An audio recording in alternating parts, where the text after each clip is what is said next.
So I think like the last couple of years has been really intense, obviously, but I think it's just made me more aware of your own mortality, I suppose.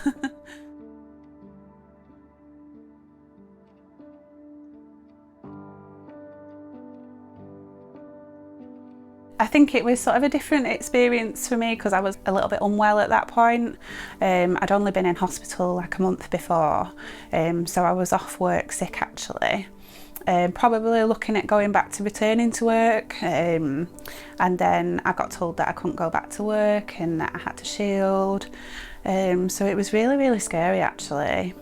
I felt guilty that I couldn't go back into work and help people who work in the hospital and on the front line, and I felt bad for my colleagues, but then also I was really worried about myself and just what was in the media.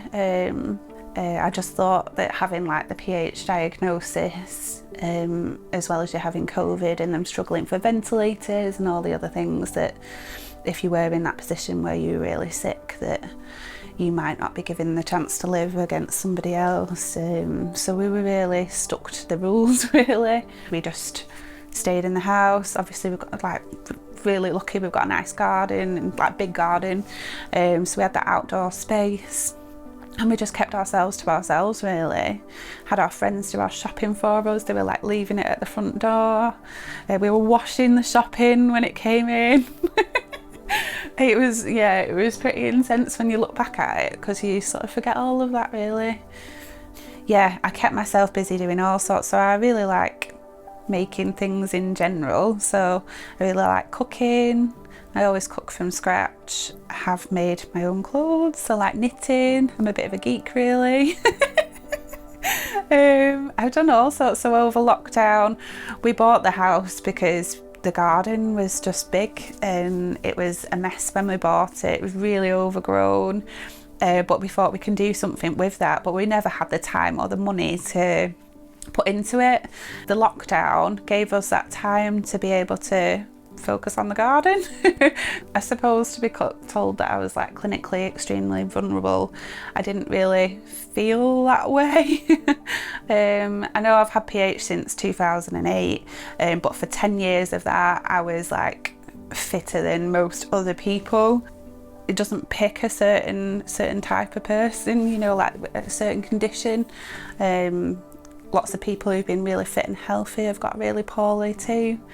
But obviously that guidance has got to be there to protect us, because obviously I didn't want my PH to get any worse than it was. I obviously know it's a really scary thing to have because I've lived with it for a long time, and I'm like really conscious of looking after my own health. So to try and protect that as much as possible is obviously always going to be the thing that I'm going to do. It's up to anyone if they want to go and have the vaccine, but I think sometimes it was sort of put in the media that you know, you don't need the vaccine if you're healthy, whereas we need it because we're not healthy. And to be deemed not healthy when I try so hard. Just because I've got pulmonary hypertension, I didn't ask for pulmonary hypertension. I didn't do anything to get it. I wasn't bad. It just feels a bit of a kick in the teeth, I suppose. So I think I maybe had a different experience than some people of COVID because it wasn't just the shielding. I was dealing with being really unwell at the same time. But yeah, it was a very traumatic experience, I suppose, which wasn't helped by the fact that you can't have relatives in to support you during that time, which is obviously COVID. I think if this did happen again, and it was as serious as it was first time round, then I would have just accepted everything. I think with me working in the NHS and having that background anyway, I thought, you know, they're not going to be making it up. It's a serious thing. I think I went to my first appointment after, you know, maybe in the February, and then all the ward was locked down and I knew that things were serious then. I took my little boy out of school early because I knew that it was like, if the hospitals are locking down, then this is no joke. So yeah, I think completely I would be doing it everything that they're asking of me. But I still go out now.